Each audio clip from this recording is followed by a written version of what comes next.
Krishna Krishna Hare Hare, Hare Rama Rama Rama Hare Hare, Hare Krishna Krishna Krishna Hare Hare, Hare Rama Rama Rama Hare Hare. Hare Krishna, dear devotees. Thank you very much for your kind association. Let's get started with our study of Grantharaj Srīmad Bhāgavatam, second module. Let us begin with Mangalacharan prayers. Om Ajnanaतिमिरान्धस्य ज्ञानाञ्जनशलाकया चक्षुरुन्मिलितं येन तस्मै श्री गुरवे नमः। नमः ओम विष्णुपादाय कृष्णप्रेष्ठाय भूतले श्रीमते भक्ति वेदांत स्वामिन इति नामिने। नमस्ते सारस्वते देवे गौरवाणी प्रचारिणे निर्विशेष शून्यवादी पाश्चात्य देशतारिणे।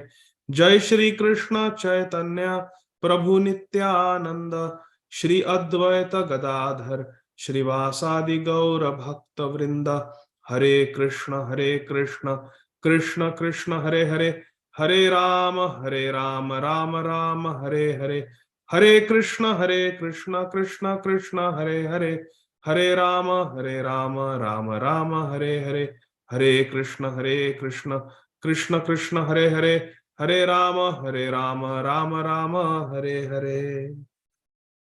ओम नमो भगवते वासुदेवाय।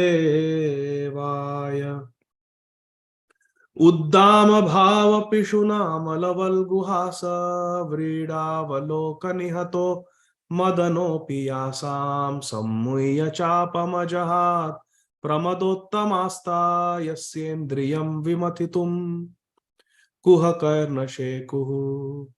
भवद्विधा भागवतास्तीर्थभूता स्वयं विभो तीर्थीकुर्वन्ति तीर्थानि स्वान्तस्तेन गदाभृता। तूलयामलवेनापि न स्वर्गं न पुनर्भवं भगवत्सङ्गिसङ्गस्य मर्त्यानां किमुताशिषः। तिरस्कृता विप्रलब्धा शप्ता हता अपि नास्य तत्प्रतिकुर्वन्ति तद्भक्ताः प्रभवोऽपि। पुनश्च भूयात् भगवदनन्ते रतिप्रसङ्गश्च तदाश्रयेषु महत्सु याम्याम् उपयामि सृष्टिं मैत्रस्तु सर्वत्र नमो द्विजेभ्यः। हरे कृष्ण कृष्ण कृष्ण हरे हरे, हरे Ram Ram Ram Hare Hare. Hare Krishna, dear devotees. We are reading from Grantharaj Srīmad Bhāgavatam, Canto 1, Chapter 13, entitled Dhritarashtra Quits Home. And we are going to begin with verse number 50. We are reading the instructions of Shripad Narad Muni to Maharaj Yudhishthir. Vidur, Dhritarashtra and Gandhari, they have suddenly left home. They are nowhere to be found. And Maharaj Yudhishthir is feeling very concerned. He's wondering what happened to them. He was asking Sanjay, the secretary of Dhritarashtra, where is Dhritarashtra, where is Gandhari, where is Vidurji?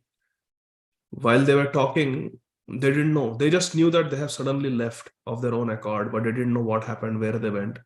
At that time, the confidential associate of Lord Krishna, Shripad Narad Muni, appeared on the scene. And he's giving these beautiful instructions to Shripad, to Shri Yudhishthir Maharaj. Shripad Narad Muni is saying that don't lament. Everything happens by the will of the Lord. Krishna is always in control. We are not in control. Krishna's energy in the form of Kala Shakti, is making all these things happen.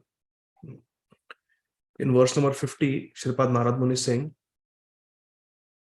Nishpaditam devakrityam avashesham pratikshate tavad yuyam avekshadvam bhavet yavad iheshwaraha. Translation and purport by our beloved founder Acharya, Nitya Lila Pravishta, Om Vishnupad, Shri Srimad Abhay Charana Arvinda Bhakti Vedanta Swami Maharaj Prabhupada, Jagat Guru Srila Prabhupada ki jai. Translation: Sripad Narad Muni is saying, Lord Krishna has already performed his duties to help the demigods. Deva Krityam. He has already performed his duties to help the demigods, and he is awaiting the rest. You Pandavas may wait as long as Lord Krishna is here on earth. Sripad Narad Muni is giving instructions to Maharaj Yudhishthir that you brothers can stay on this earth planet as long as Sri Krishna is there. Krishna is here on a mission. He has already fulfilled majority of his mission. He came here to help the demigods. Indrari Vyakulam Lokam Mridayanti Yuge Yuge. When King Indra and other devatas are troubled by the asuras, Krishna comes. Paritranaya Sadhunam. So that work is almost over. Sripad Narad Muni is telling, almost over. But still, you can live here. Bhaved Yavad Iha Ishware. Iha, you can live in this world as long as Ishwar, Krishna is there. It's so nice to have a guru. Therefore, we need a living guru who can give such instructions, direct instructions based on time, place, and circumstances. So, very important to take Diksha from a guru who can give us Updesh like this. Purport. Srila Prabhupada Ji Maharaj writes, the Lord descends from his abode Krishna Lok, which is the topmost planet in the spiritual sky. In the spiritual sky, there are many planets. There is Nitya Ayodhya, there is Vaikuntha planets, and different Vishnu Murtis live in different Vaikuntha planets, Lakshmi Narayan forms. But the highest is Vrindavan, Golok Vrindavan, Krishna Lok, which has several divisions. There is the Navadvip, Shwetadvip, there is Dwarka, there is Mathura, and there is Vrindavan. Vrindavan is the highest. Therefore, we say that Aradhyo Bhagwan Vrajeshatanayas, Vrindavan. Vrajeshatanayas and Tad Dhama Vrindavanam. His abode is Vrindavan. So, Srila Prabhupada Ji is saying, Krishna comes from Krishna Lok, which is the topmost planet in the spiritual world. Why?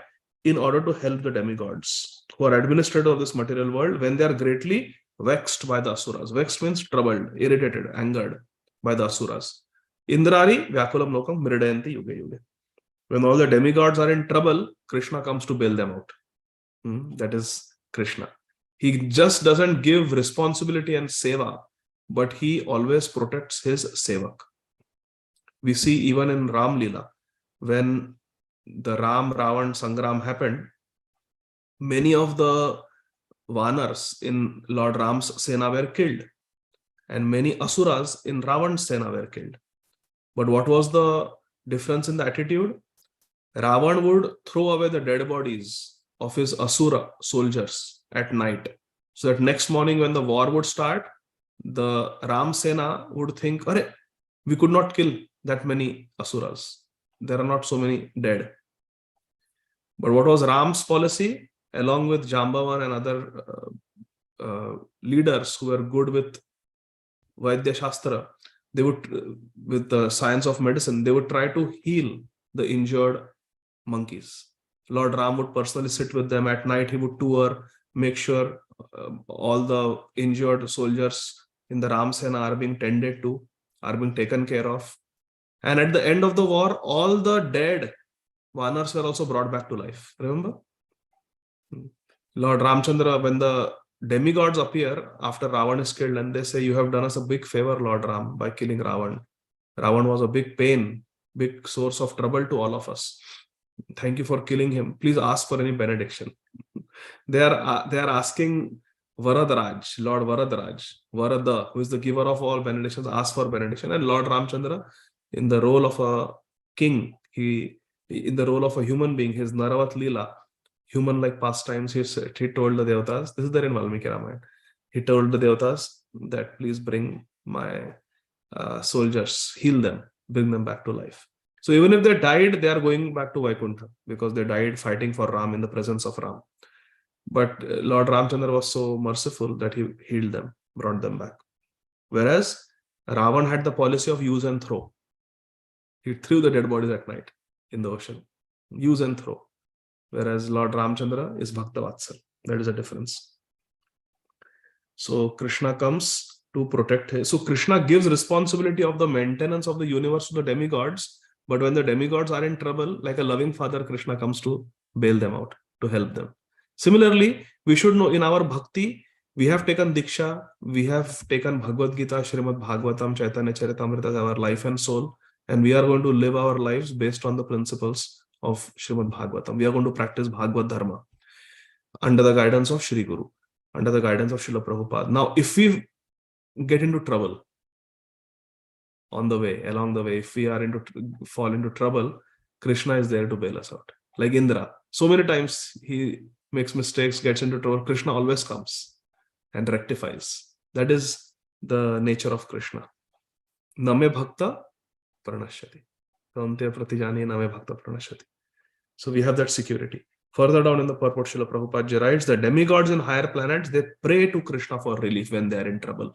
That is very important. When we are in trouble, we should turn towards Krishna, not take any other shelter. Mam ekam sharanam vraja. The demigods, they may be karma mishra bhakta, some of them, but when they are in trouble, they turn to Krishna. They don't have any other ashraya.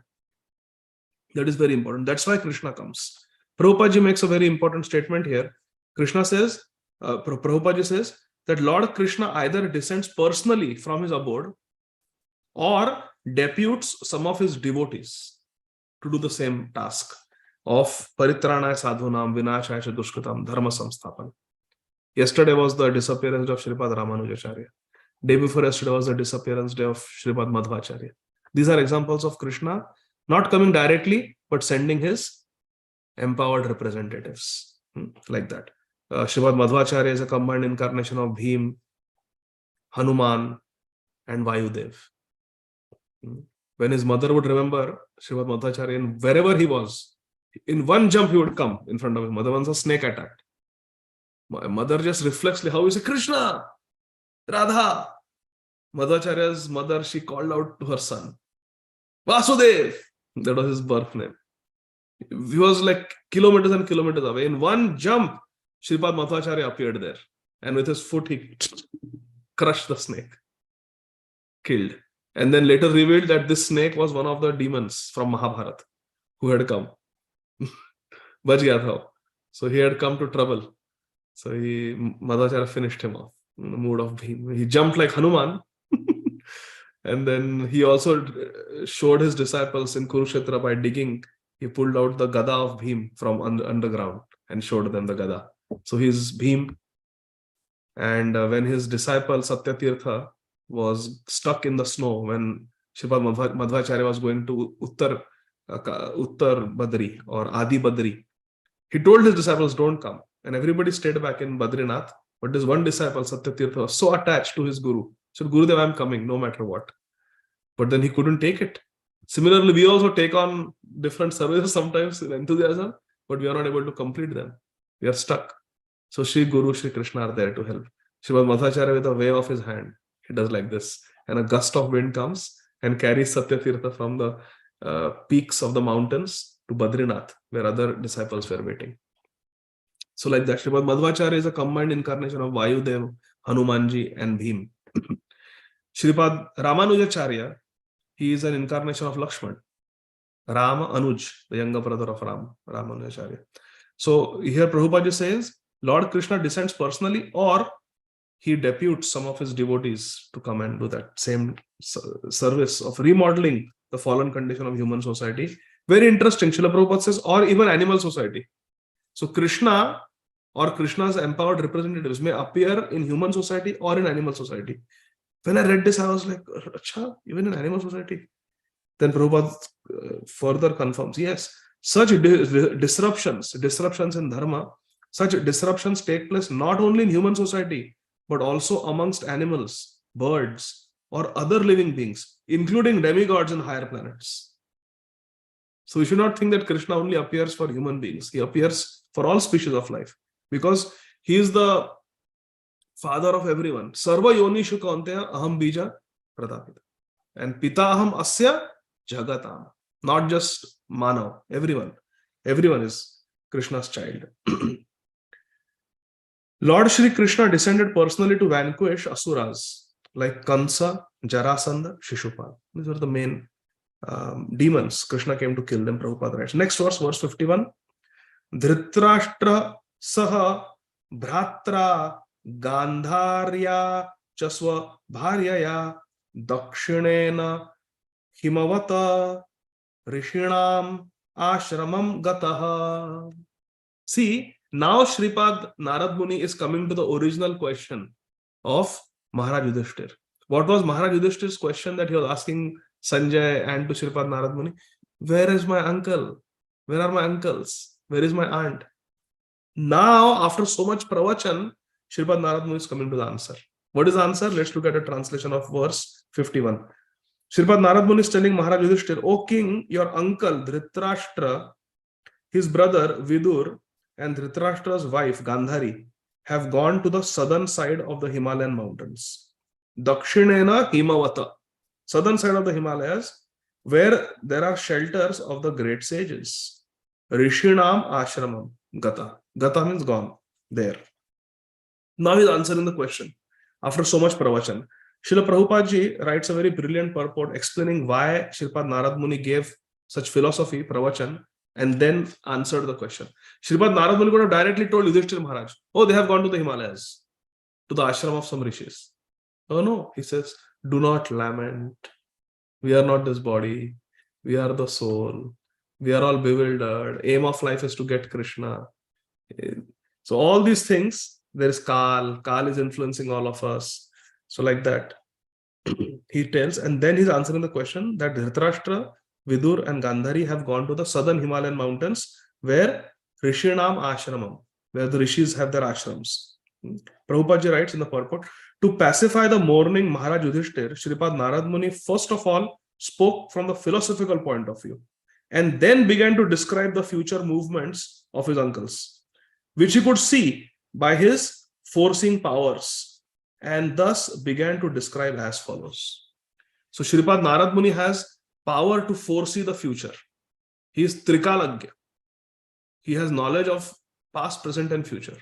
This is a very great siddhi. It is a very great spiritual perfection. Krishna is Trikalagya. But Krishna can also empower some of his devotees to be Trikalagya.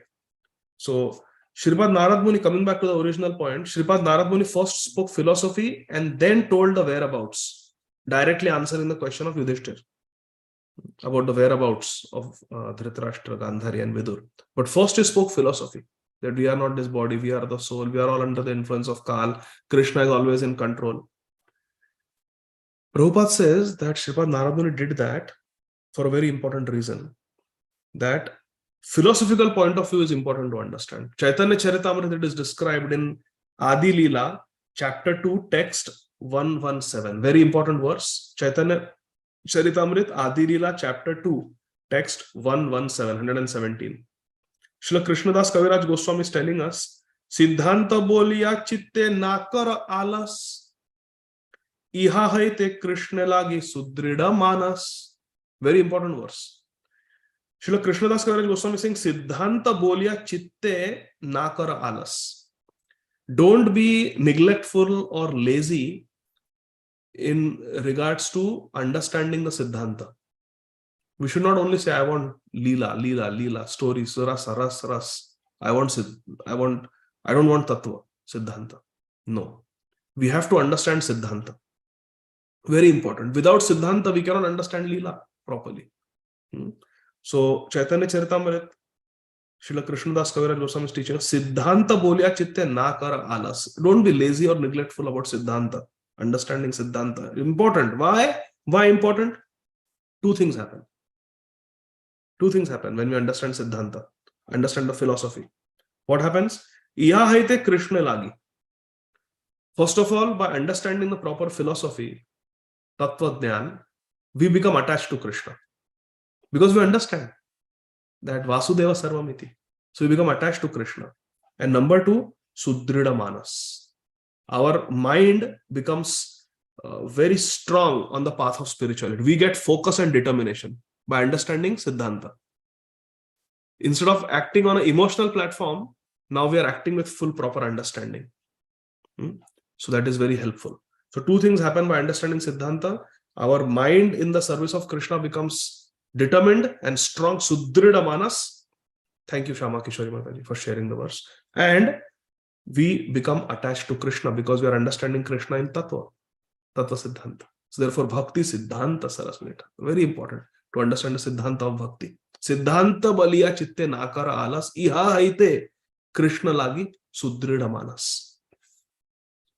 So therefore, Shripad Narad Muni, even though Yudhishthira Maharaj was suffering and lamenting, Shripad Narad Muni did not hesitate to give the proper Siddhanta, proper philosophy. First he spoke philosophy, then told the whereabouts.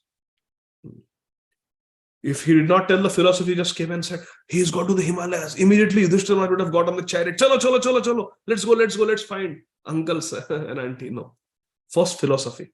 So that when the knowledge is given, the question is answered, he has gone to Himalayas, Yudhishthira Maharaj will understand, oh, why they have gone and what is my duty.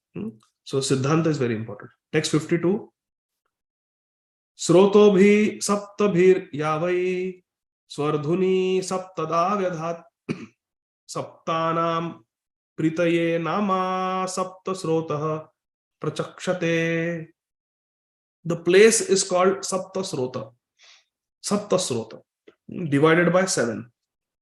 Because there are waters of the sacred Ganga that divide into 7 branches over there. This was done for the satisfaction of the 7 rishis. Sapta rishis, they wanted Ganga to be separated apparently in 7 branches. So the details are not given here. What is the story behind that? But Prabhupada simply says this was done, translates it as this was done to satisfy the 7 rishis. There must be some Leela, probably. So anyway, there is this place called Sapta Srot. That is where Dhritarashtra, Vidur and Gandhari have gone. Shripad Narad Muni is telling. He knows everything. Then Snatvanu Savanam Tasmin Hutva Chagnin Yatha Vidhi Abhaksha Upashantatma Saaste Vigataishanaha. On the banks of Sapta Srota, Dhritarashtra Maharaj is now engaged in beginning Ashtanga Yoga. Ashtanga Yoga. By bathing 3 times daily. Snatva means to bathe. In the morning, noon and evening. So before performing the 3 sandhyas, Sandhya Vandan, there is a bath. Then Hutva Cha Agnin Yatha Vidhi. As it is mentioned in the scriptures, he is going to perform the Agnihotra sacrifice with fire. And he is only going to drink water. Abhaksha means fasting. Bhakshan means to eat. Abhaksha means to fast. So he is only going to subsist on water. This helps one control the mind and senses and frees one completely from thoughts of familial attachment. This type of yam, niyam, rules, regulations, they help control the mind and give up familial attachments. Srimad Narad Muni is telling Yudhishthira Maharaj, this is what your uncle is doing. In the purport, Prabhupada says, the first line, the yoga system is a mechanical way. Yoga system is this Ashtanga yoga is a mechanical way to control the senses and the mind. Divert them away from matter and focus on spirit.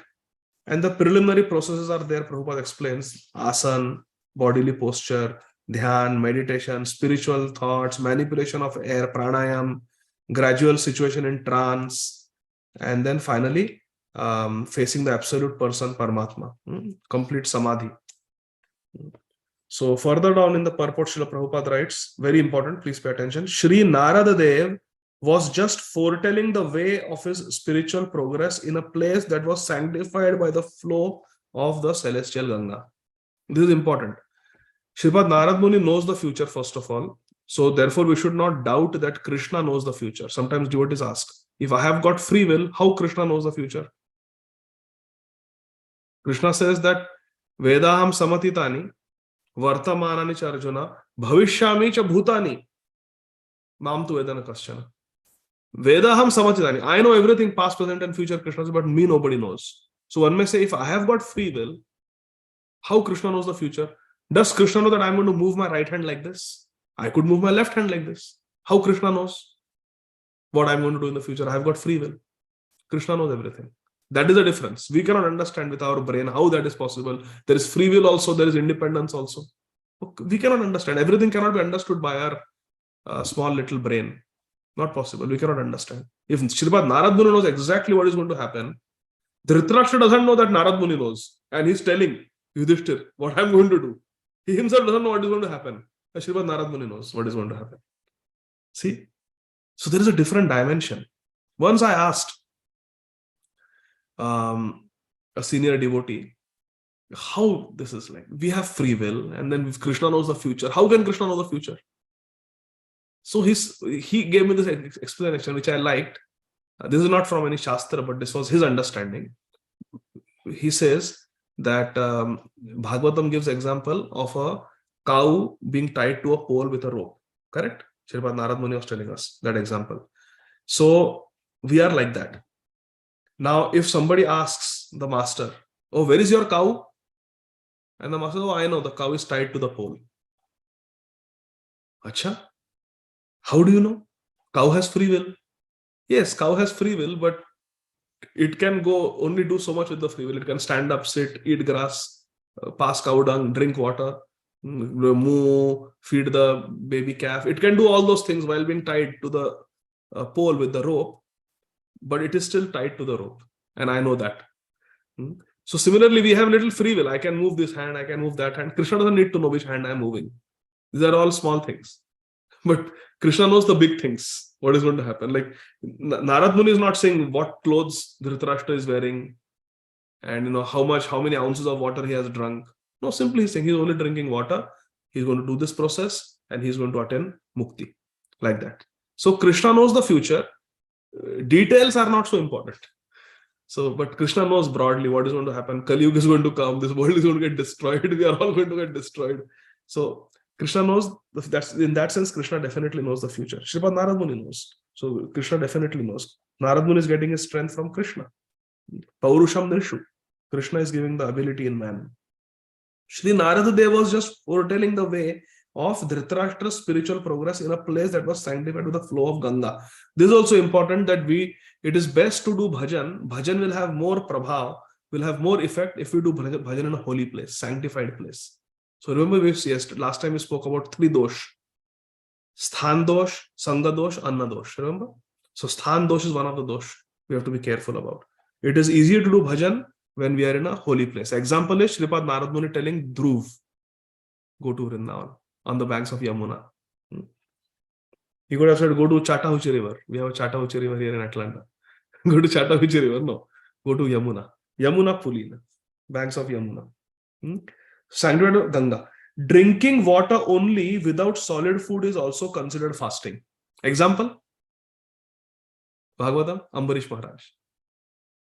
When the Paran time came, so he said, yeah, drinking water will break my Nirjala, but it will not break. I'm not eating also Anna before Durvasa Muni comes, like that.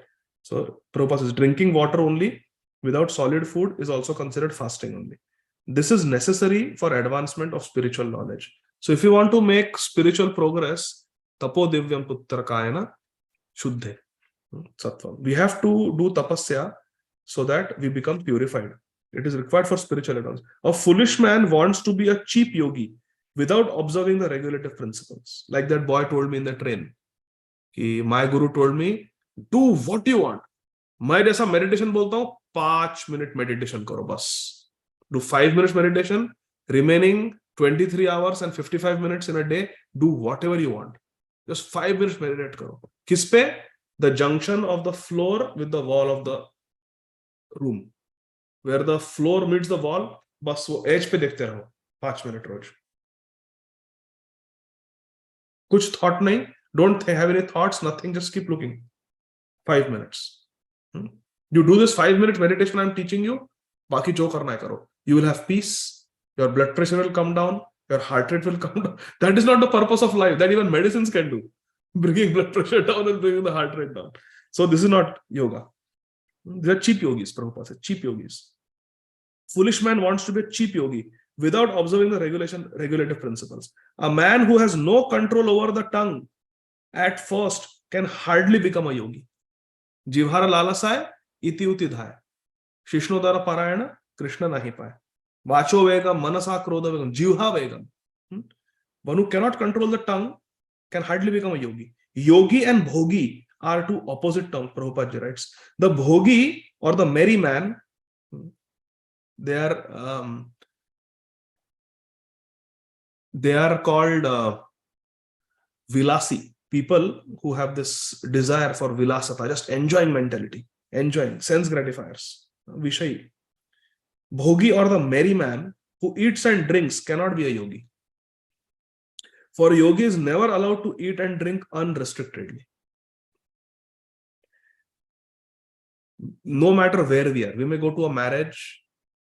If we have to eat, then we have to tell them that we only eat Krishna Prasad. We cannot compromise. We may note with profit how Dhritarashtra began his yoga system by drinking water only and sitting calmly in a place with a spiritual atmosphere. What is a spiritual atmosphere? Ganga is there. What else is there? Tirthi Guru Tirthani. There are rishis there who make the holy place holy.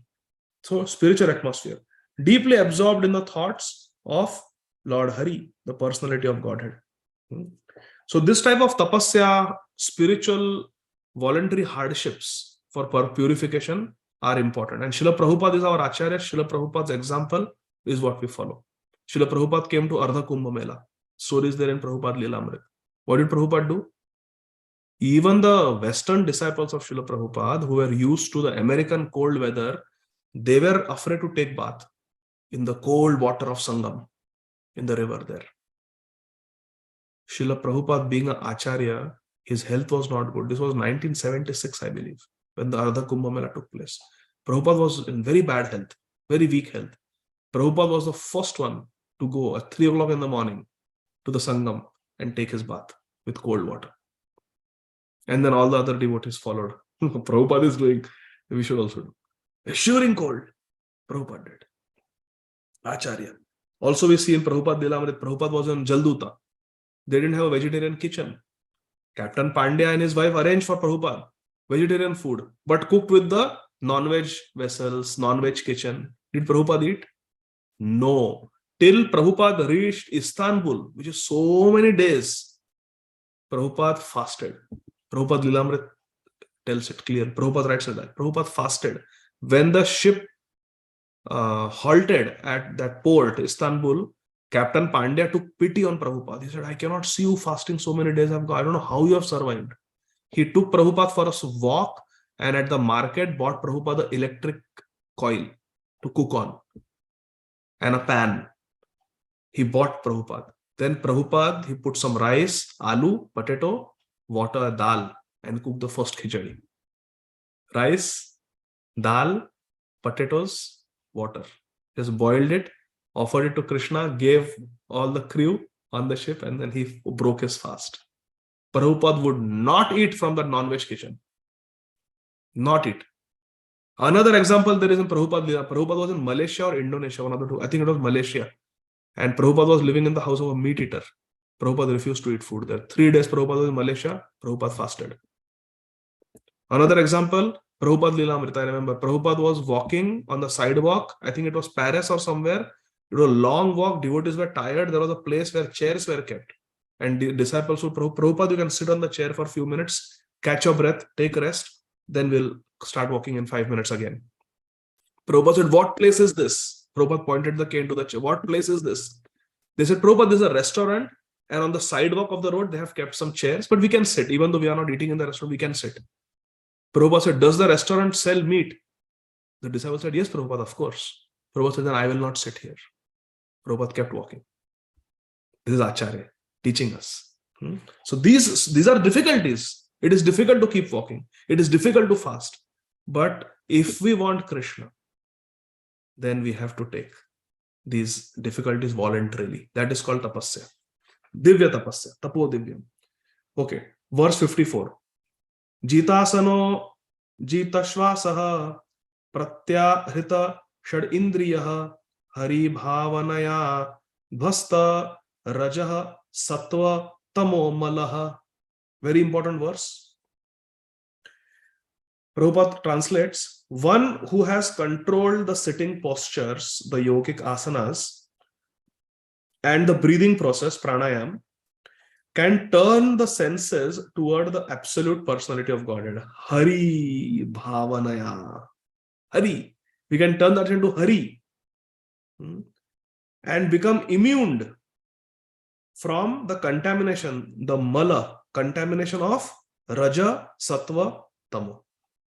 The contamination of three modes of material nature: goodness, passion, ignorance. They are all mala. All three are mala. Raja mala, Sattva mala, Tamo mala. All are mala. All are dirt.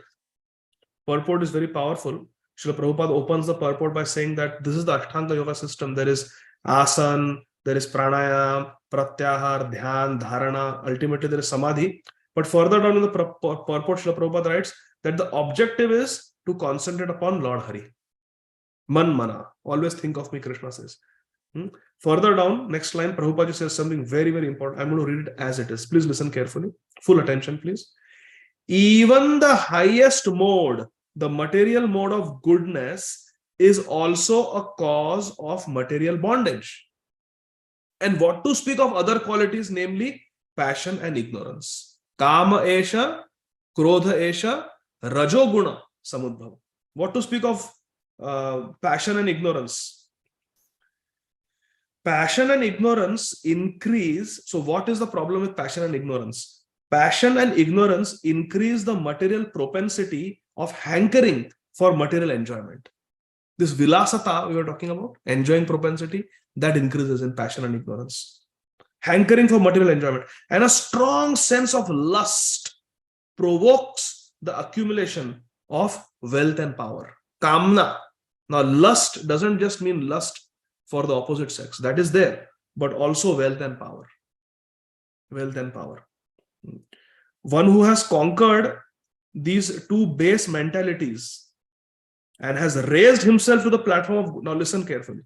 One who has conquered these two base mentalities. What are the two base dirty mentalities? Passion and ignorance. One who has conquered passion and ignorance and raised himself to the platform of goodness, which is full of knowledge and morality. Read what comes after that. Mode of goodness, which is filled with knowledge and morality. क्या लिखे Prabhupada ji?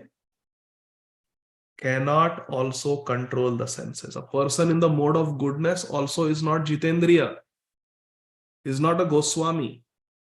Even a person fully in the mode of goodness has not controlled the senses, namely the eyes, the tongue, the nose, the ear, and touch.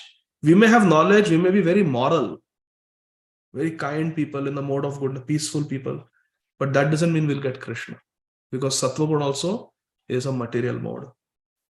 Prabhupada says, but one who has surrendered himself unto the lotus feet of Lord Hari can transcend all influences of the modes of material nature. Mam chayo vyabhicharena bhakti yogena savate sa gunan samatitetam brahma bhuyaya kalpate. Even Sattva Guna is not going to save us, because Sattva Guna, there is always a risk of becoming proud. In fact, I will tell you what I have heard from my Guru Maharaj, Srila Radhanath Swami Maharaj.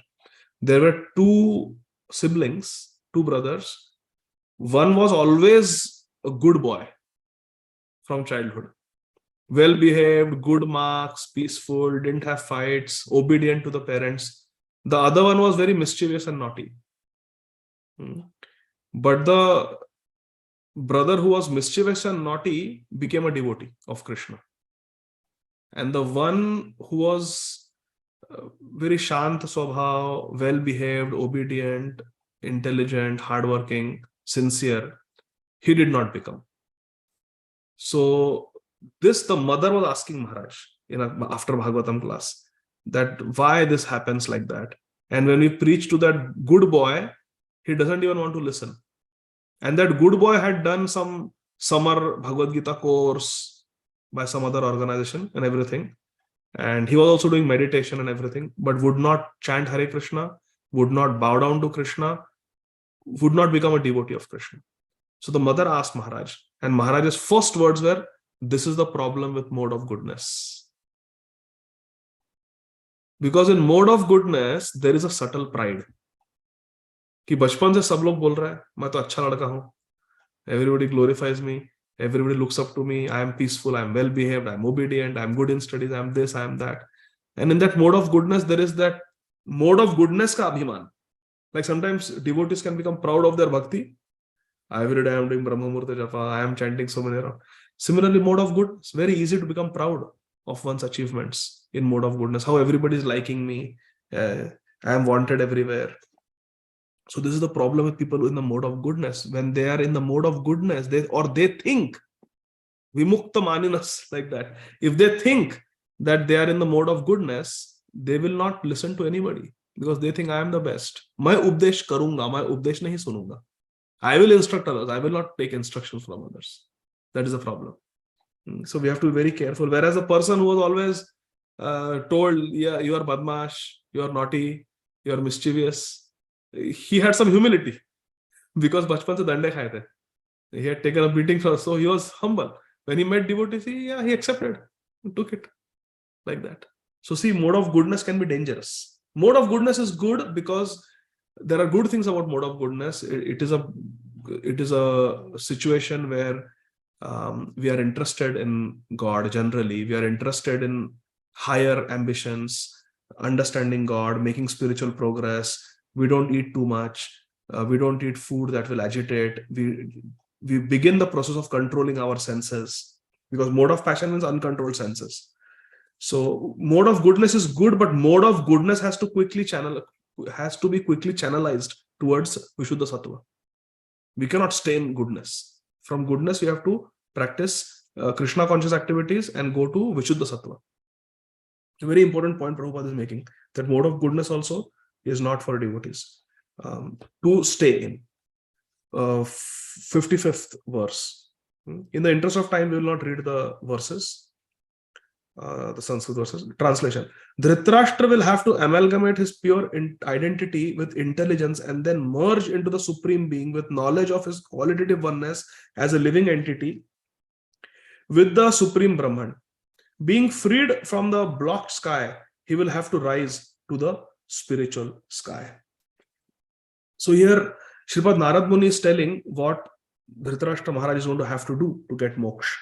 In the purport further down, Prabhupada writes that this, engaging in the transcendental loving service of Lord Krishna is the highest development of spiritual identity, which was attained by Dhritarashtra. Now listen carefully. It may appear contradicting because Srila Prabhupada is going to say something else later on, that Dhritarashtra only got mukti. He did not get pure bhakti. So please, let's read it carefully. This was highest development of spiritual identity was attained by Dhritarashtra by the grace of Vidur and by the grace of Krishna. Guru Krishna Prasade Paya Bhakti Lata Buch. The Lord's mercy was bestowed upon Dhritarashtra due to his personal contact with Vidur. And when he was actually practicing the instructions of Vidur, Lord Krishna helped him to attain the highest perfectional stage. This is very important. We can make spiritual progress only by higher spiritual association. Mahat sevam dwaram ahur vimuktes. Tamo dwaram yoshita sangi sangam. If we associate with womanizers, those who are after women and wine, yoshita sangi. Those who associate with women, if you are after them, the Vishay people, the Vilasata people, enjoying mentality people, if we associate with them, tamo dwaram, we'll go to hell. And Mahat Sevam, if we serve the pure devotees, Dwaramahur Vimuktes, the door of liberation will be opened for us. So it was great good fortune of Dhritarashtra and Gandhari that they had a family member like Vidur who was very compassionate to them. Prabhupada writes, it was bestowed due to the personal contact with Vidur. And most importantly, when Dhritarashtra was actually practicing the instructions of Vidur, Krishna helped him attain the highest perfection. So if we come in contact with a pure devotee, that is our good fortune. But real good fortune will arise when we start following the instructions of that pure devotee. That is when Krishna's help will come. Unless and until we are following the instructions of the pure devotee, who is our Gurudev, Krishna's help will not come. Yasya prasada, Bhagavat prasada. If Guru is pleased, then Krishna will help us, because Krishna is pleased. Text 56, again we'll not read the Sanskrit. And Sripad Narad Muni is saying about Dhritarashtra. Dhritarashtra will have to suspend all the actions of the senses, even from the outside, and will have to be impervious to interactions of the senses which are influenced by the modes of material nature. So therefore, in our Gayatri mantra, we use the word Prachodayat. Guru Prachodayat, Gauranga Mahaprabhu Prachodayat, and Krishna Prachodayat. That may I be Prachodayat, may I be inspired, may I receive my impetus to act from Guru Gauranga Gopinath. This is the perfection of life. So it's very important. Otherwise, we are impelled by what? The modes of material nature.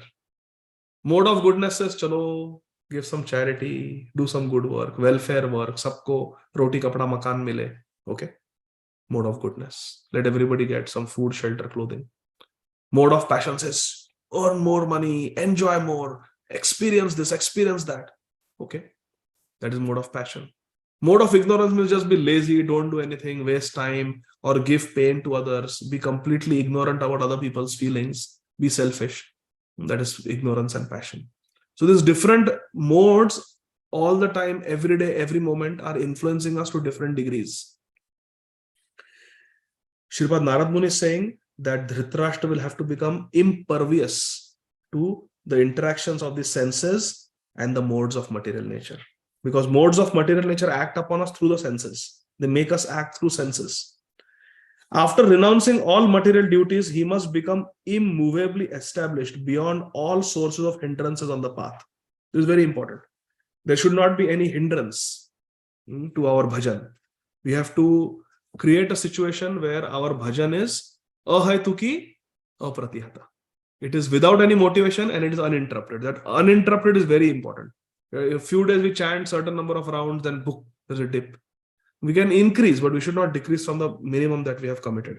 Prabhupada ji writes in the purport, third sentence, every sense, indriya, eyes, nose, skin, every sense is always busy in searching for its food. Food means vishay, objects of the senses. We are searching. And thus the conditioned soul is assaulted from all sides. Eyes want this, ears want that, nose wants this, tongue wants to taste, skin wants to touch, mind wants to experience certain flavors of this world. Every sense, every indriya is searching for its food, means searching for its object, vishay. And thus the conditioned soul, who is not jitendriya, the conditioned soul is assaulted from all sides and has no chance to become steady in any pursuit. Maharaj Yudhishthira was advised by Sripad Narad Muni. Now this is the answer to something we were discussing in the previous class question. Maharaj Yudhishthira was advised by Sripad Narad Muni not to disturb his uncle Dhritarashtra by attempting to bring him back home. That's why Sripad Narad Muni is giving philosophy, so that Yudhishthira will not just get on his chariot and go and bring his uncle back. No, uncle, how can mere hote hue आप कैसे one में जाओगे? आ जाओ. All this family affection. It's a hindrance in bhajan. नहीं चाहिए. Sripad Narad Muni was very strict. दोनों की गुरु है ना. युधिष्ठिर महाराज के भी गुरु है and Dhritarashtra के भी गुरु है. So no. So here very important thing is I have seen one example. Please listen carefully. One brahmachari was very nicely situated, 10 years in brahmachari ashram. He had even received saffron, very nicely doing. From his childhood, never had desire to get married. Mother goes to the temple and starts crying. Oh, you have taken my son. I will tell the newspapers. I will do this. I will get people from the village. You have taken my son. Give my son back. Son is 30 years old. He has graduated and then 10 years, he has 32 years old. He has lived in the ashram. He is nicely situated now. Has no interest in Grahastha ashram. But the mother comes and starts yelling and screaming and wailing and crying and complaining and petitioning. Finally, she threatens suicide. If my son doesn't come and get married, what is the use? He's the only son we have. Hamara vansh kaise chalega? How will the family dynasty continue? I will put kerosene on my body and I will burn myself and you will be responsible. All these threats. Finally, the son gave in, came home. Parents forced him to get married to a non-devotee girl. And now everybody is miserable. The son is miserable. 10, 12 years he has been out of the market, doesn't know what job to take. how to earn livelihood. He's a qualified engineer, but his batchmates are now very high manager positions. Some are CEOs. Bichara, he has no experience now. 12 years he has been out of the workforce. He has been a brahmachari. Now suddenly he has a wife, he has a child, he has these parents who are demanding, and there is no money, and they are all looking at him. Ye paisa kamayega, he will bring in money. The poor fellow is miserable. Seeing him miserable, his wife is miserable. Seeing parents miserable, the child is miserable. And seeing all of them miserable, the parents are also miserable. Just see, what a foolish mother to bring out a nicely situated spiritual son and complicate life for stupid sentiments. Narad Muni, Shripad Narad Muni is saying this is not good. Therefore, he is making sure Yudhishthira doesn't go after Dhritarashtra. Nahi, bhajan kar raha hai, karna do bhajan. Don't disturb him. Anybody has gone on the path of Krishna, don't pull them back. Don't distract them. We have no right to do that. Another example seen with my own eyes is when very wonderful brahmachari, Stoka Krishna Prabhu, eventually got married to a devotee. Very nice. They had a daughter, and unfortunately Prabhuji was diagnosed with cancer. Many of us know the story of Stoka Krishna Prabhu. But he was such a sadgrahastha, such a wonderful grahastha, that he took up a job in Bhaktivedanta hospital as a librarian, because he didn't want to work in the corporate world. So even his profession was Krishna conscious. But when he was diagnosed with stage 4 cancer and then he was leaving his body, he decided to leave his body in Radha Gopinath Mandir, where he had spent many years as a brahmachari. So he was there leaving his body. At the last moment, when he was about to leave his body, wonderful kirtan was going on, Harinam was going on, he was chanting, very wonderful frame of mind. Now his wife was there with the newborn daughter. The daughter was, I think, just few months old when Prabhuji left this world. So there is like a 6-month-old daughter, young wife, and he was the only source of income for the family. So Srila Radhanath Swami Maharaj told Stoka Krishna Prabhu, you just think of Krishna. You are going to meet Krishna now. Don't worry about your family. The Radha Gopinath Mandir congregation will take care of your wife and your daughter. They will be taken care of. Do not worry. You only think of Krishna. ऐसा बोल दिए थे. Stoka Krishna Prabhu's wife, such spiritual maturity. In the last few hours, when Prabhuji was still conscious and about to leave his body, she decided not to go in. She was standing outside the room. My wife was there. My mother-in-law was there. They saw. She was standing, holding the baby child, newborn child in her arms, standing outside. She said, I will not go. I don't want to go inside. Although, I love my husband. I want to be there with him in his last moments, but that might just distract him. What will happen to my young wife? What will happen to my newborn daughter? She chose to stand outside. She was crying, but she stood outside. She said, no, let Govind Prabhu go. Let Gaurang Prabhu go. Let Gaur Gopal Prabhu go. Let them be with my husband. Let Shikshashtakam Prabhu go. Let them chant. Let Guru Maharaj go. I will not go. And my daughter will not go. She stood outside. This is real love. Because it is not just on the level of body. This is soul to soul. That no, I will help you in Krishna consciousness. You help me in Krishna consciousness. So we should not distract people when they are doing bhajan. 57. Again, I am not reading the Sanskrit. Sripad Narad Muni is saying, O king, Dhritarashtra will quit his body most probably on the 5th day from today. Kya prediction hai? Jabardast. From 5 days he will die. Sirf 5 din baki hai bhajan ke. 5 days he has to do bhajan, then he will die. 5th day he will die. And Tacha Bhasmi Bhavishyati. Bhasmi. His body will burn to ashes. How he will die, that is also predicted. Dekho, Sripad Narad Muni. Purport. Very beautiful purport. I'm going to read it whole as it is. Sripad Narad Muni's prophecy prohibited Yudhishthira Maharaj to go to the place where his uncle was staying. Because even after quitting the body, by his own mystic power, Dhritarashtra would not be in need of any funeral ceremony. Because Narad Muni indicated that his body by itself would burn to ashes. So Narad Muni is telling Yudhishthira Maharaj exactly what he needs to know. Your uncle is going to die in 5 days, and with his mystic power, yogic power, his body is going to burn to ashes. Means what? आपको अग्नि देने के लिए जाने की आवश्यकता नहीं है. You don't need to go there to do the Antyeshti Kriya of your father. Oh, sab, it is all organically done.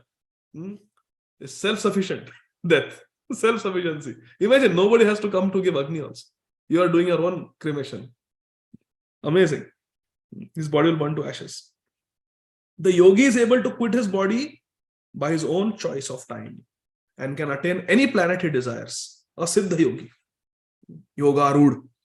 Planet he desires by turning the present body into ashes by self-made fire. So our body is made up of Pancha Mahabhut, correct?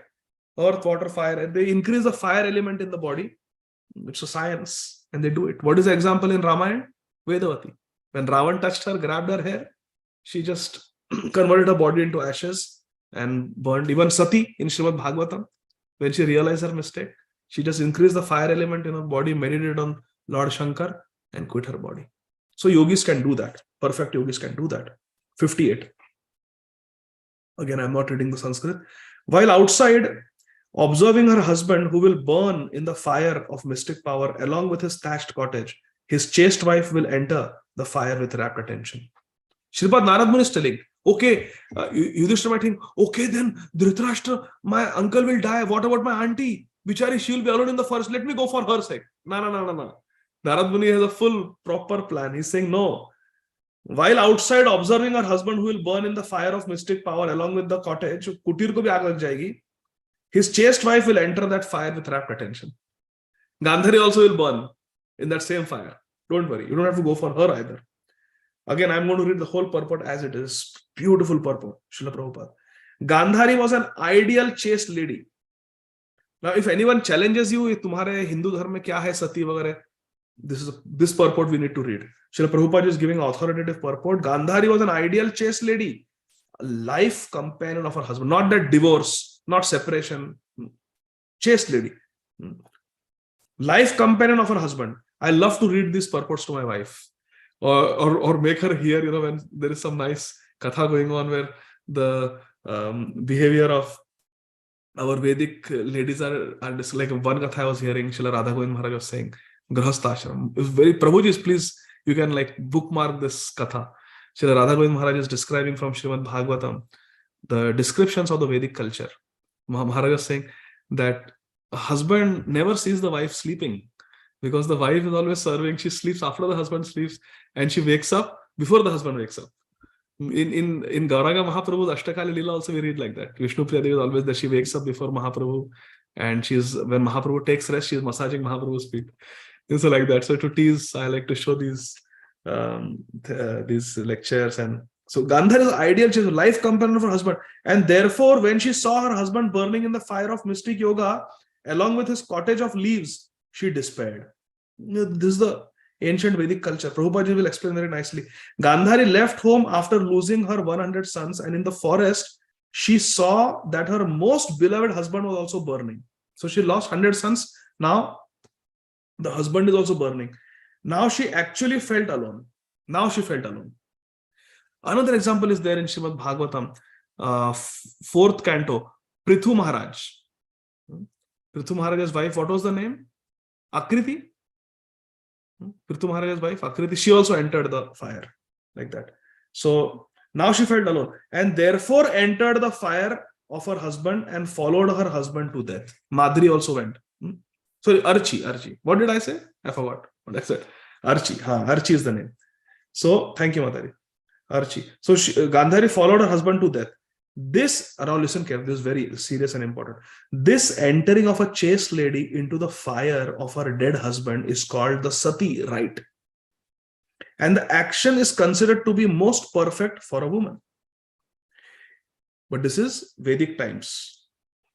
In a later age, this sati rite became an obnoxious criminal affair because the ceremony, sati rite, was forced upon even an unwilling woman. In this fallen age of Kali, it is not possible for any lady to follow the sati rite as chastely as it was done by Gandhari and others in the past ages. So see, we have to respect time also. When in Mahabharata, Bhim tells Hanumanji, when he has darshan of Hanumanji, Hanumanji offers a benediction, and Bhim says, I want to see that form of yours which you took when you jumped across from Mount Mahendra in South India to Lanka. That form which flew across the ocean, I want to see that form. Can you give darshan of that form? Hanumanji said, not possible. That was Treta Yuga. And that form is not appropriate for Dwapar. It was so huge. Now Dwapar Yuga, everything has become smaller. I cannot take that form. But I will show you something similar. Not that, but something similar. He showed. But Hanumanji was very careful to honor the different ages. Why the Yuga Dharmas are different for different ages? See? So there is a difference of time, and we should respect the difference of time. And this was for the Vedic times. People were very controlled, and they were really Jitendriya. Entering fire was no big deal. They could create fire from their own bodies. Imagine. They were so advanced. Now in Kali Yuga, that is not possible. Prabhupada says it should not be done. A chaste wife like Gandhari would feel the separation from her husband to be more burning than actual fire.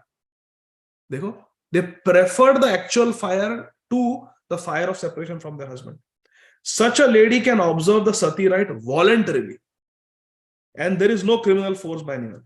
When the rite became a formality only and force was applied upon a lady to follow the principle, actually it became criminal. Prabhupada says, criminal. It became criminal. And therefore the ceremony was to be stopped by state law. Okay, so that is the end of the thing. Then Prabhupada says, this prophecy of Narad Muni to Maharaj Yudhishthir forbade him to go to his widow aunt. So that's why I say, even Gandhari is going to die and burn. So this is very important.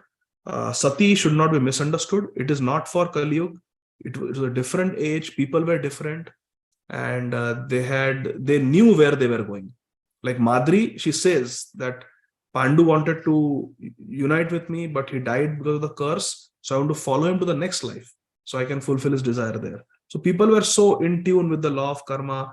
We cannot imitate it now in Kali Yuga. Kali Yuga mein nothing works. Just do Harinam, chant as much as possible. Hare Krishna, Krishna Krishna, Hare Hare, Hare Ram, Ram Ram, Hare Hare. We have to just take shelter of Krishna, Mam Ekam Sharanam Vraja, and just have the aspiration to serve Radha and Krishna in the spiritual world. Radha Krishna Seva Pao, Yehi Abhilashi.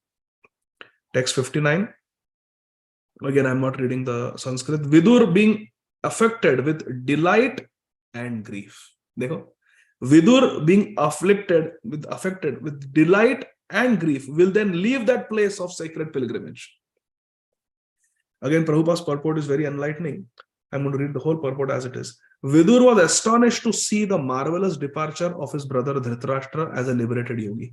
Vidur was astonished to see the marvelous departure of his brother. For in his past life, he was much attached to materialism. Past life means prior life, he was much attached to materialism, attached to his son, especially Duryodhana, and his wealth, king, his throne. Of course, it was only due to Vidur that Dhritarashtra attained the desirable goal of life. Mukti milli. Please listen carefully. Vidur was therefore glad to learn about the success of Dhritarashtra. But he was sorry. So he was delighted, and he was also experiencing grief. He had grief that he could not make his brother Dhritarashtra turn into a pure devotee. Uddhar hua. He got mukti, but he didn't get the param purushartha. One of the purusha he got. 4 purushartha he got. Dharma, artha, kam, moksha. Moksha mil gaya. Lekin jab pancham purushartha shiromani, prema pumarto mahan, Krishna prem, wo nahi mil paya. That he could not get. Why? Prabhupada says. So Vidur was sorry that he could not make Dhritarashtra turn into a pure devotee. Prabhupada writes, this was not done by Vidur because Dhritarashtra's being inimical to the Pandavas, who were all devotees of the Lord. Dhritarashtra had committed so many conspiracies, atrocities against the Pandavas, and Vidur knew them very well. In fact, Vidur had every time told Dhritarashtra, don't do it, don't do it. Don't burn the house, don't poison them, don't banish them, don't call them for the gambling match, don't take away their kingdom, don't disrobe Draupadi. Every time he had told, but Dhritarashtra never listened. So Vidur purposely, this was not done by Vidur. Vidur purposely did not give him bhakti. because Dhritarashtra was inimical to the Pandavas, who were all pure devotees of Krishna. Prabhupada writes, listen carefully, an offense at the feet of a Vaishnava is more dangerous than an offense at the lotus feet of Krishna. Hari sthane aparadhe tare hari nama, toma sthane aparadhe nahi paritran. I have seen any congregation where lot of Vaishnava aparadha has happened. That congregation is a sick congregation. Doesn't grow. There is no nectar. Devotees are morose. You can see in their faces. They are morose. They are hankering for pure katha, pure Krishna katha, for Krishna Kirtan. Because of Vaishnava aparadha, all the spiritual energy is sapped. So we have to be careful. We should not do Vaishnava aparadha. Not criticize anybody. No need to criticize. Offense at the feet of a Vaishnava is more dangerous than Hari Aparadha. Vidur was certainly very liberal to bestow mercy upon his brother, Dhritarashtra, whose past life was very materialistic. But ultimately, the result of such mercy certainly depended on the will of the Supreme Lord in the present life. Therefore, Dhritarashtra attained liberation only. Prabhupada is very clear. Therefore, Dhritarashtra attained mukti only, liberation only. And after many such liberated states of life, one can attain to the stage of devotional service. So this mukti is not the ultimate stage. Some souls may remain in that mukta avastha, in the Brahma Jyoti, but it is not the ultimate for the soul, the evolution of the soul. Because Prabhupada says,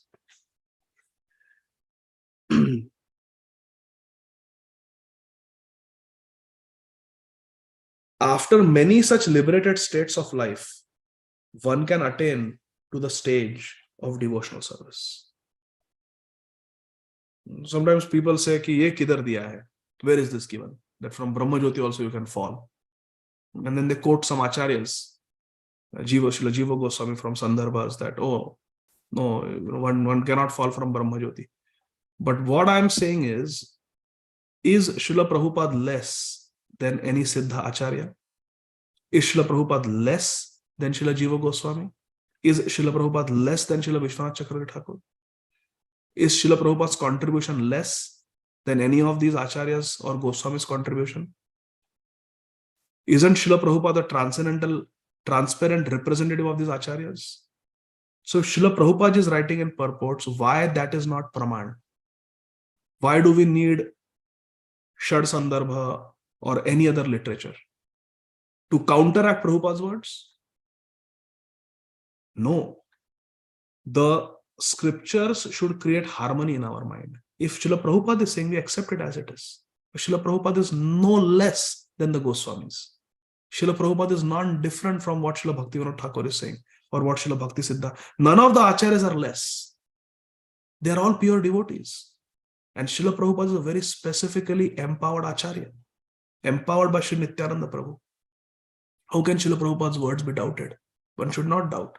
One should not think that, purport mein hai, but the Goswami has written like this. No. Prabhupada is not less than any Siddha Mahapurush. So you have to understand that we should have this faith. So Prabhupada says that after many such liberated states of life, one can attain to the stage of devotional service. Just because some acharya came chronologically afterwards doesn't mean that acharya is less potent. And somebody came 500 years ago, so he's more potent. ऐसा थोड़ी होता है. Prabhupada ji ka dekho, look at his life, what he has done. Can anybody carry the whole dhara of the parampara to all the continents and spread it like wildfire? So like that, we have to understand Prabhupada's position. And we have to see the scriptures through Prabhupada's eyes, through Prabhupada's writings. Not climb on Prabhupada's head and say, oh, now I can see farther than Prabhupada. No, that's not the right attitude. Vidur was certainly very mortified by the death of his brother and sister-in-law. Even pure devotees feel pain when there is death and passing away. So a devotee doesn't become like a dead stone. No, Vidur was certainly very mortified by the death of his brother and sister-in-law. Dhritarashtra Gandhari died, Vidur was mortified. So what did he do? The only remedy to mitigate such lamentation was to go out to pilgrimage. Thus, Maharaj Yudhishthira had no chance to call back Vidur, his only surviving uncle. Very beautiful. So Vidurji did his seva and he was not attached to Yudhishthira Maharaj's wealth. He didn't go back to the palace. इनको मुक्ति दिलाई Dhritarashtra and Gandhari को and चल दिए pilgrimage. He went on his way to Vrindavan, Mathura and other holy places. Different devotees have different ways of coping with grief and stress and even pain of the heart. Some take shelter of Harinam, some take shelter of the deities, some take shelter of Srīmad Bhāgavatam, some take shelter of just going on pilgrimage. So different devotees have different ways. That's very nice. And this offense at the lotus feet of a devotee is more dangerous than offense to Krishna is very important principle. Even Prabhupada said that all the devotees who have helped me, they will go back to Godhead. Then Prabhupada said, but Mr. N must stay back. Prabhupada's statement is there. Anybody who helped me, Prabhupada says, they will go back to Godhead. But Mr. N must stay back. Because you're such an offensive person. Last verse of the chapter. It uktva tharuhat swargam narada sahatumburu yudhishthiro vachastasya hridhi kritva jahachucha. Having spoken thus, the great sage Narad, along with his veena, Tumburu, his veena, ascended into outer space. Yudhishthir kept his instruction in his heart and was able to get rid of all the shucha, all the lamentation and sorrow. This is very important. What do we learn from here? Shripad Narad Muni, he also is like Vidur only. These Mahajans are all alike. Narad Muni came, Shripad Narad Muni came, he enlightened Yudhishthir Maharaj. Did he stay there? Abhi 56 भोग लाओ, abhi मेरे लिए bedroom arrange करो, मैं यहीं पे विश्राम करूंगा. नहीं. He did his seva and he left. Immediately he left. Not attached to wealth. He left, and what was the effect? Yudhishthira kept the instructions in his heart. Yudhishthiro vachastasya. The vacha, the instruction, the upadesh of Shripad Narad Muni, he kept. Hridhi kritva. Hridhi kritva. He kept in his heart. This is important. We may not be in physical proximity with our Gurudev, but Gurudev's Vani, Gurudev's instructions we keep in the heart. Always. Yudhishthiro vachastasya hridhi kritva. And if we do that, then ajahat shuchaha. We will be able to give up all lamentations. So, Shri Naradji in the purport Prabhupada, Shri Naradji is an eternal spaceman having endowed with spiritual body. His body is spiritual. Ravan once shot arrow at Narad Muni and it didn't affect. He said, what happened? Why it didn't affect you? Narad Muni explained that because my body is not material like your body, my body is spiritual. Shripad Narad Muni has a spiritual body. That's why Shripad Narad Muni's body is not limited by space and time. You can travel outer space, both material and spiritual worlds without any restriction. Further down, Prabhupada writes, Maharaj Yudhishthira was a pious king and therefore he could see Narad Muni occasionally. And there's anyone who desires to see Narad Muni must first be pious and follow in the footsteps of Shripad Narad Muni. So if we are Mahajanvena Gatasa Pantha, then we will also be able to see the Mahajans like Shripad Narad Muni. Like Srila Prabhupada saw in the Kirtan. Brahmaji came, Narad Muni came in America to see how the Mlechas for the first time were dancing and chanting Hare Krishna Mahamantra. Historical event. Shripad Narad Muni also wanted to see. So like that. So these are some of the lessons we can learn.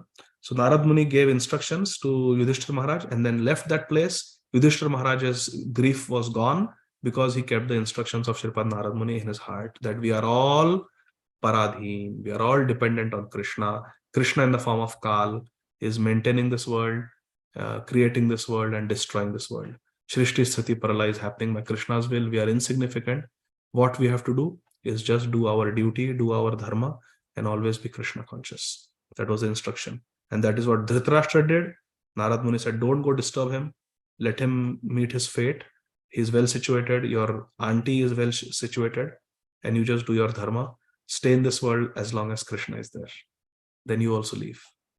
So such wonderful instructions from Shripad Narad Muni. And the chapter ends. Krishna willing, next class we will begin chapter 14. Now, next class is day after tomorrow, but day after tomorrow is Shri Nityananda Trayodasi. and we will not be able to have the class. So I think the next class will be only on Tuesday now. Okay?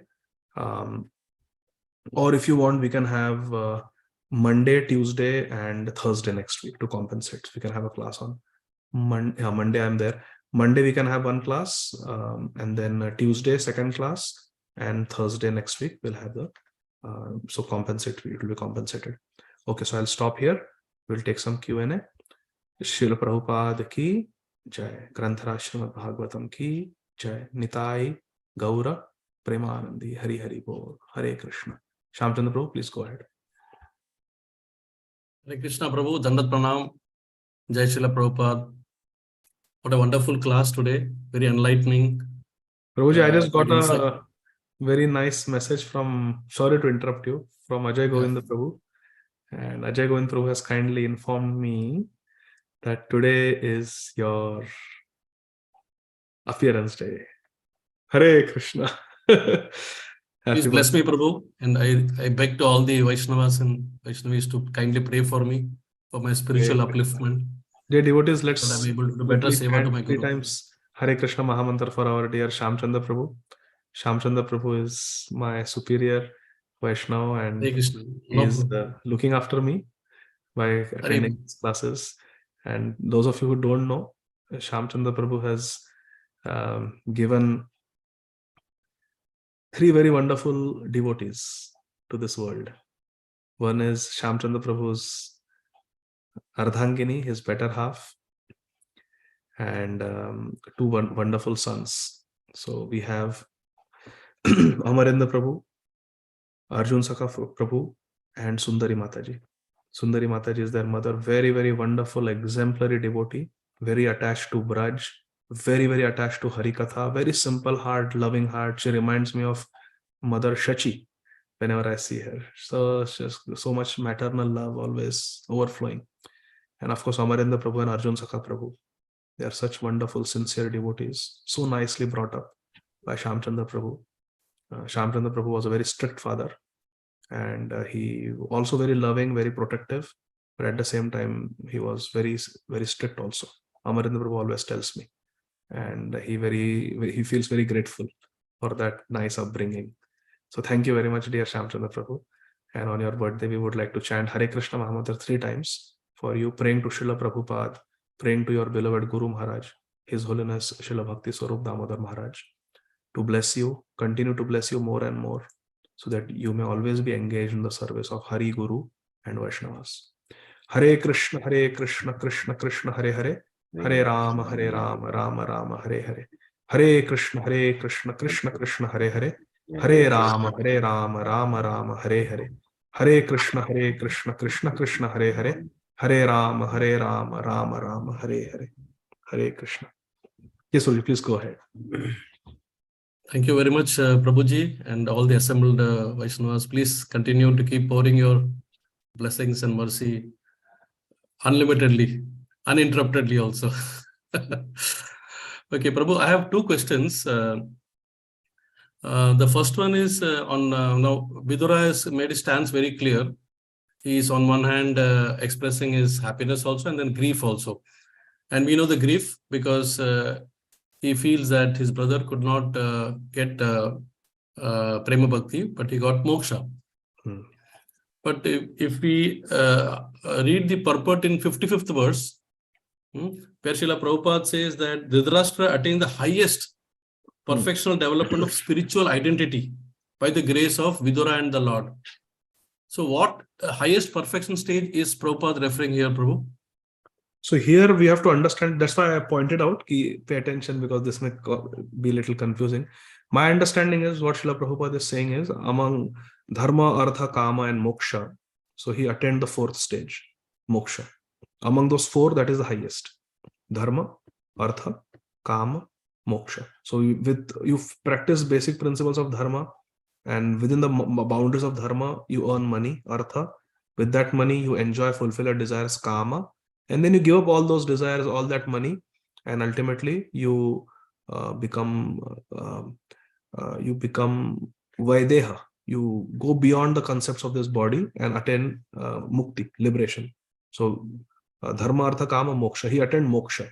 But then these are the 4 Purusharthas, but then there's a 5th Purushartha called Pancham Purushartha, which is the Purushartha Shiromani, Prema Bhakti. That he could not attain. So like that. So he attained Mukti. Okay, Prabhu. Okay. The second question is regarding on one hand, like the chastity of Gandhari Mataji. I mean, she is like exemplary in that. So sometimes I wonder, is it a boon or a curse? Because now she was so much attached to her husband that she voluntarily entered into the fire of But in third canto, our Lord Kapila mentions to his mother Devuti that too much of attachment between husband and wife leads to a situation when the wife gives up the body thinking of the husband, then she becomes a man in the next life, and vice versa also. So it is in terms of the real goal of life, this attachment. I mean, what she has done as a perfection stage from the chastity of a wife. I was just thinking whether how beneficial that is going to be for her, for herself itself, for herself. Yeah, very good point, Shamdana Prabhu. And therefore, Gandhari's example is not given in the path of Krishna consciousness. She is not the ideal lady for the Krishna Bhaktas. But from a point of view of Dharma, she definitely demonstrates the quality of chastity to one's husband. But that is not the highest.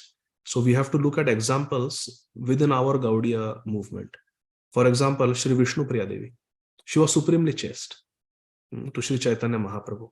But what did she do with her chastity? She dovetailed her chastity in chanting Harinam.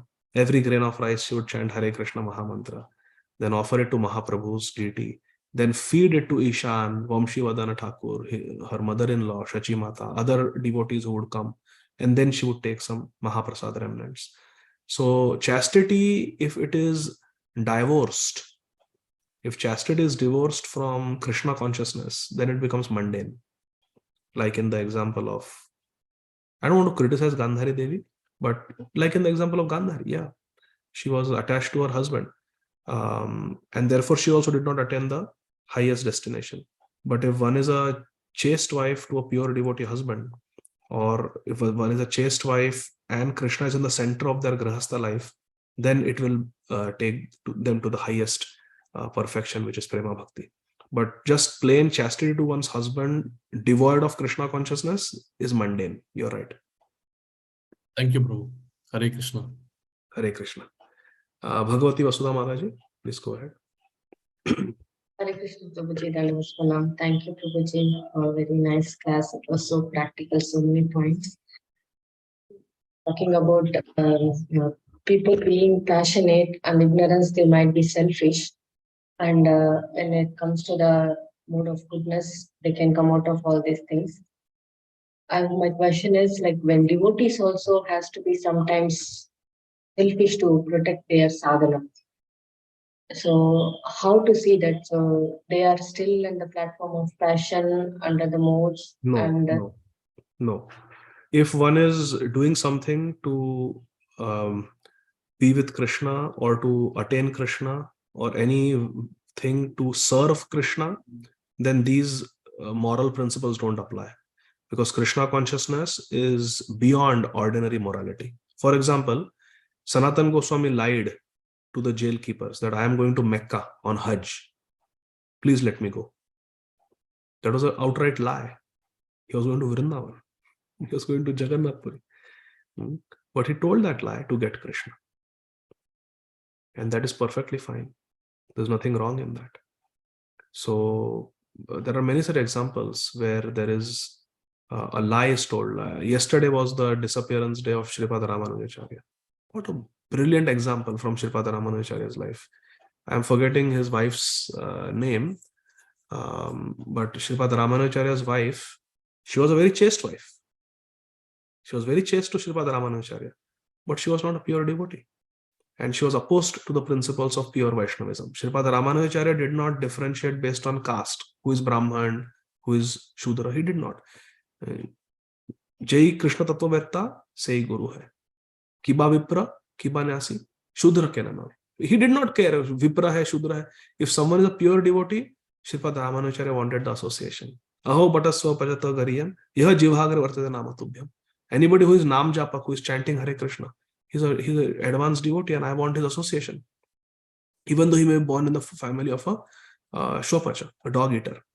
So there was Mahapurna, who was the direct disciple of Sripad Yamunacharya.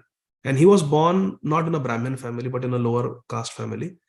And also there was the example of Kanchipurna, who was the worshipper of Varadraj. He was also born in a lower family, not a Brahmin family.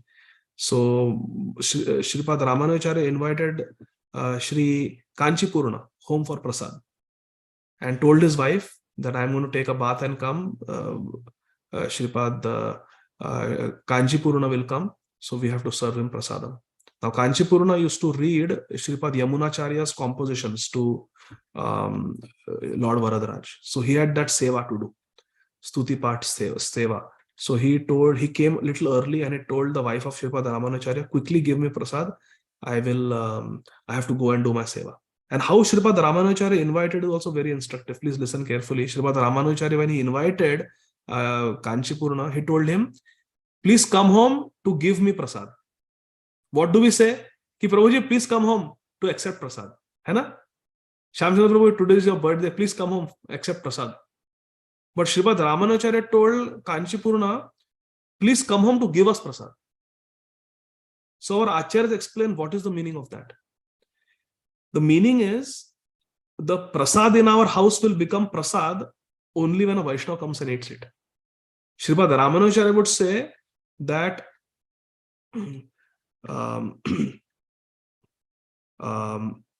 Krishna accepts the bhoga through the eyes just by looking at the prasad.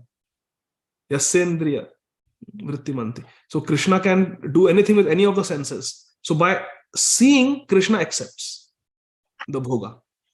But Krishna tastes. Krishna accepts through the eyes, but Krishna tastes through the mouth of a pure devotee. Hari Bol. That's why when you offer, we are offering it to Krishna, but also to Gauranga Mahaprabhu and to Gurudev. When they have accepted on the altar, then it becomes prasad.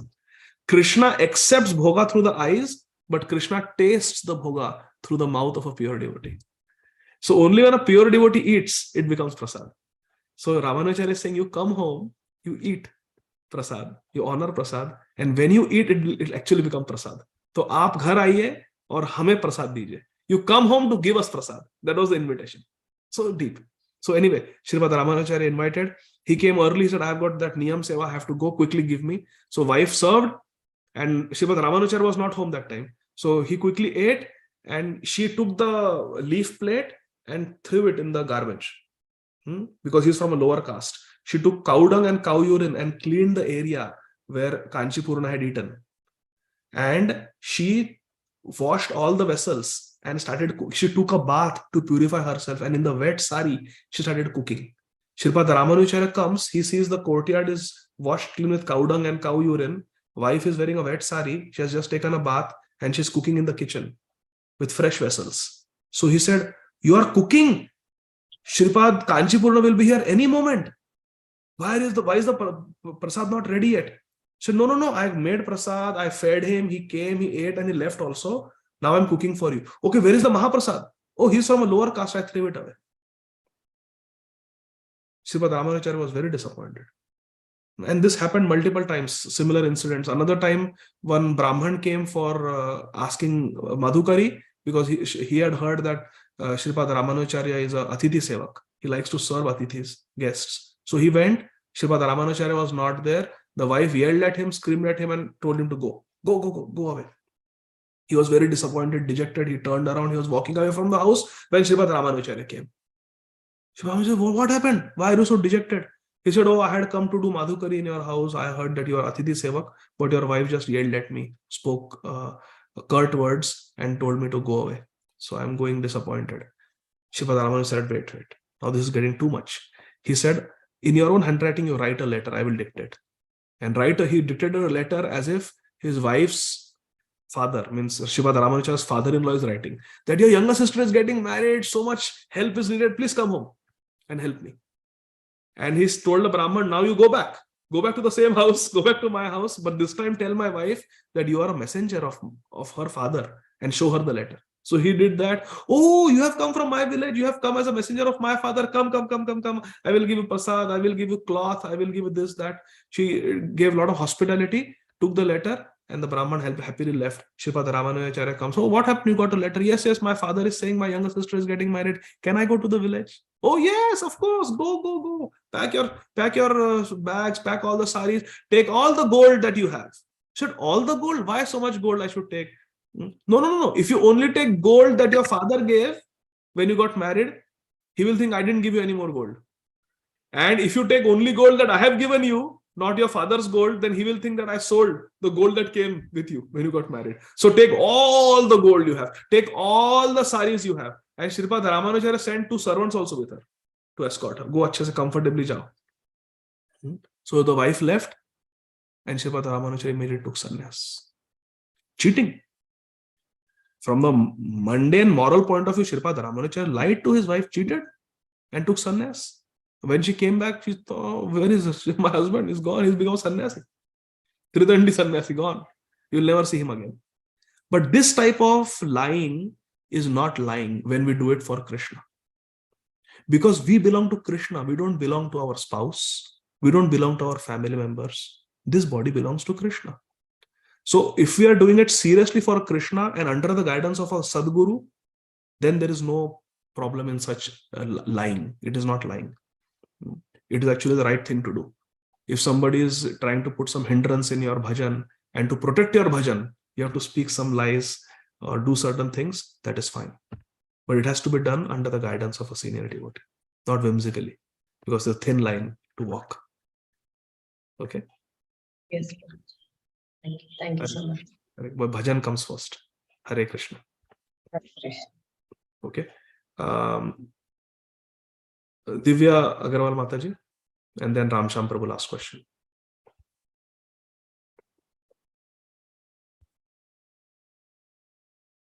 Since I'm in a subordinate position in my family, so we do have materialistic friends who are meat eaters, and they feel bad when I don't eat at their home. They like, okay, we specially cooked for you and you're not eating.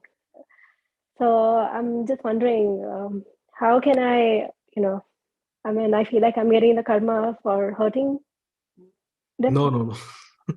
There is no karma. If someone wants to feed you something that is not offered to Krishna, that is, they are getting bad karma by feeding you that food, because Krishna instructs in Bhagavad Gita, yat karoshi, yad ashnashi, yad juhosi, dadasyat, tat kurushva madarpanam. Yat tapasasi kauntya, tat kurushva madarpanam. Whatever we eat, it has to be offered to Krishna. Yad ashnashi, tat kurushva madarpanam. We have to offer it to. So Krishna is saying, before you eat anything, it should be offered to me. And these people are saying, Divya, you eat this. We have not offered it to Krishna. So you want to listen to Krishna, or you want to listen to this family and friends? No, there is no offense. Everything should be offered to Krishna, but you are in a subordinate position. And if superiors are getting offended by that, there is a way out. Whatever comes in your plate, you tell them it should be vegetarian and there should be no onion garlic in that. That much you can tell them. When the food comes in front of you, you close your eyes and you offer it to Srila Prabhupada, Gaur Nitai, Jagannath Baldev Subhadra, Radha Madan Mohan. They see you when you come to the temple. They see how sincere you are. They see you how you are chanting in the morning, how you attend the temple programs with your family, with your son and daughter. They know you. You have a relationship with Radha Madan Mohan. In your mind, you offer it to Radha Madan Mohan. And to Srila Prabhupada, pray to them to purify that food, to bless that food, and to protect you. And then you eat it. You will be protected if you are in a subordinate position. But there is no need to aggravate family members or pick a fight with them. If that is your situation, you pray to Krishna that Krishna, somehow I am in this situation. I am in a subordinate position. Please protect me. I have to eat this. You please bless this food. You please accept this. Whatever you are eating, you offer, because Krishna is there in your heart. Krishna loves you. Radha Madan Mohan love you. So you are theirs. You are in a particular situation, in a particular environment because of things beyond our control right now. But Krishna is there with you. Radha Madan Mohan are there with you. Srila Prabhupada is there with you. You offer whatever comes in front of you, and you have to eat it by circumstances. You offer it and you eat it. And you see Krishna will protect you. Nothing will happen. You will be protected. Okay? But only when it is absolutely, there is no other way. Not as a routine. Okay? Divya Mataji? Yes, Prabhuji. Hare Krishna. Hare Krishna. Okay, so there are no more questions. So we'll stop here. It was excellently got raised hand, Prabhuji. So Acha, question nahi tha. thank you, Prabhuji. Hare Krishna. No problem, no problem. Thank you very much, dear devotees. See you on next Tuesday now. No, we'll not meet this Thursday. Or Monday. We'll see you on Monday. Okay. Thank you. Jagat Guru Srila Prabhupada ki jai. Antara Srīmad Bhāgavatam ki jai. Nitai Gaur Premanandi. Thank you very much. Hare Krishna.